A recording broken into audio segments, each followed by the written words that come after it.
Hi everyone, here we've got Honor 10X Lite, and let me share with you how to check IMEI and serial number on this device. So actually we've got two different ways to check those numbers. The first one is using a secret code and the second is using the settings, and obviously I will show you both options. So let's begin with the secret code. Let's tap on the dialer and let's enter the code, which is *#06#. And as you can see, the IMEI info just pops out. We can check the IMEI numbers for both SIM slots and also a serial number.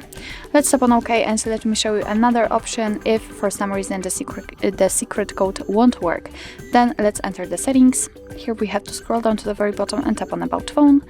And here we've got, as you can see, the IMEI section. We've got both IMEI numbers, and if you'd like to check also the serial number, you have to scroll down a little and tap on the status. And as you can see, the serial number appears right here. So actually that's all. This is how to check IMEI and serial number in your Honor 10X Lite. Thank you so much for watching. I hope that this video was helpful, and if it was, please hit the subscribe button and leave the thumbs up.